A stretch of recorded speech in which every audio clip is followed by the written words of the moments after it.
If you've been working out for more than a month, you're probably doing at least two things in this video that make everyone at the gym secretly hate you. And by the end, I'll show you the one mistake that gets people banned from gyms, even though most people think they're being polite.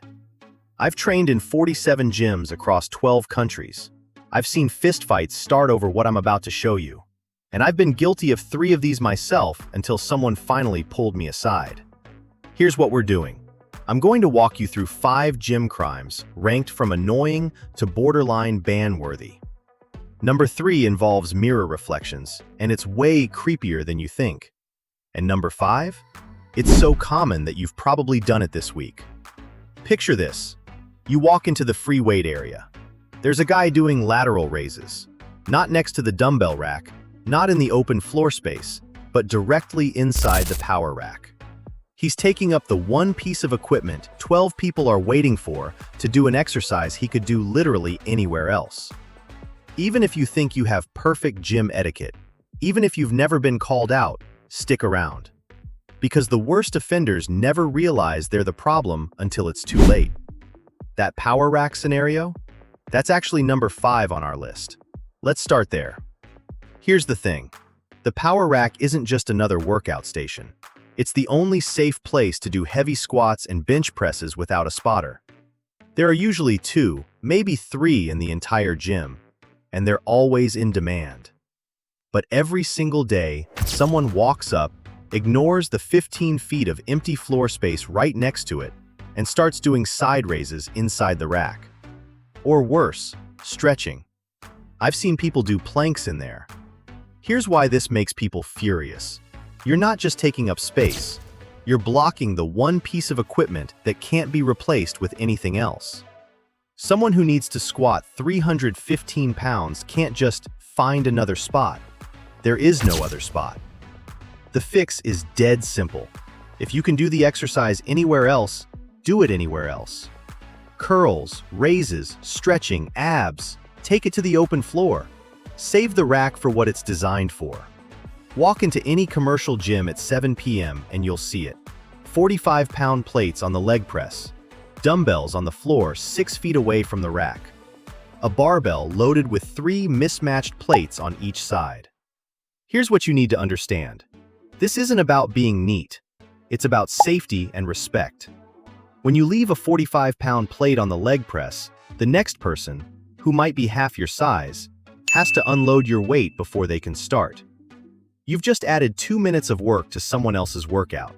And if that person is older or recovering from an injury, you've made their session harder for no reason. But here's the darker part. Dumbbells left on the floor are trip hazards. I've personally seen someone step backward during a set, roll their ankle on a 30-pound dumbbell, and tear a ligament. 3 months of physical therapy because someone couldn't walk 8 feet. The rule is simple. If you're strong enough to lift it, you're strong enough to put it back.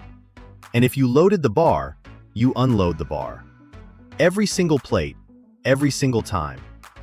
This one's subtle, and that's exactly why it's so toxic. Here's the setup. Someone's doing a set. They're focused. Maybe they're pushing hard on the last few reps, and they glance up at the mirror, not to check themselves out, but to check their form. And that's when they lock eyes with you. Because you're standing 8 feet behind them, staring at them through the mirror reflection. Now here's what you're thinking. I'm not staring at them. I'm just resting between sets. I'm spacing out. I'm watching the TV behind them. Here's what they're thinking. This person has been watching me for 90 seconds and hasn't looked away. The mirror changes everything. In real life, if you stare at someone for 5 seconds, it's obvious and weird. But in a mirror, people think they're invisible. So they stare for 30, 60, 90 seconds without realizing how uncomfortable they're making someone. And here's the worst part. This disproportionately affects women. I've talked to dozens of female lifters who've told me this is the #1 reason they avoid certain areas of the gym or work out at weird hours. The fix. If you're resting, look at your phone. Look at the floor. Look at the ceiling. Literally anywhere except directly behind someone in their mirror line of sight. And if you accidentally make eye contact in the mirror, break it immediately and shift your position. This sounds hyper-specific, but it happens all the time, and it's genuinely dangerous. Here's the scenario. Someone's mid-set on squats. They're focused. They've got 250 pounds on their back. And you walk up to the rack right next to them and start setting up your own squat. Here's the problem. When someone's squatting heavy weight, their peripheral vision becomes part of their balance system. Any sudden movement in their side vision can throw off their stability. I'm not exaggerating. There's research on this. But even if we ignore the safety issue, there's the psychological one. Squatting heavy requires total focus.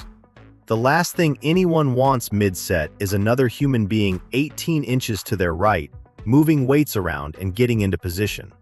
And here's the part that makes people furious. There are usually multiple open racks. You didn't need to pick the one right next to someone mid-set. You chose it because it was convenient for you, and you didn't think about how it would affect them. The rule: wait. If someone's actively lifting, especially on a big compound movement like squats or deadlifts, give them space. Wait until they finish their set, then set up. It's 60 seconds. You can afford it. This is the big one. This is the one that causes actual confrontations. Here's the scene. Someone's doing an exercise. Maybe their form isn't perfect. Maybe you think you know a better way. So you walk over, interrupt their set, and start coaching them. Here's what you think you're doing: being helpful, sharing knowledge, preventing injury. Here's what they experience. A stranger just told them they're doing something wrong in front of everyone. You've embarrassed them. You've interrupted their focus. And worst of all, you've assumed they want your input. Now here's the nuance. There are exactly 2 times when it's okay to give advice. 1. Someone is in immediate danger. The bar's about to crush them. A plate's about to slide off. Something is about to cause injury in the next 5 seconds. 2. They specifically ask you for help. That's it. Those are the only 2 exceptions. Because here's what most people don't realize. Even when you're 100% right about the form issue, even when your advice is good, you don't know their situation. Maybe they have an old injury and they're modifying on purpose. Maybe their coach told them to do it that way. Maybe they've been lifting for 10 years and they're experimenting. And even if none of that's true, even if they're a beginner doing everything wrong, they still didn't ask for your help. The fix: mind your own workout. Unless someone's about to get hurt in the next 5 seconds, or they directly ask you a question, keep your advice to yourself. Here's the bottom line.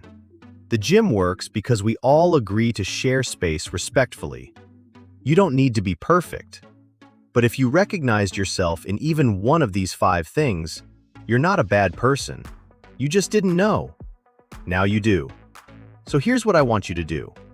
Next time you're at the gym, pick one thing from this list and consciously fix it. Re-rack your weights. Move out of the power rack. Give people space. Small changes, massive impact. If this opened your eyes, hit that like button so more people see it. And drop a comment telling me which mistake you've been guilty of.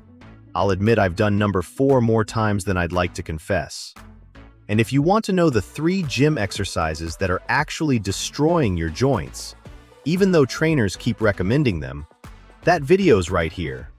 I'll see you in the next one.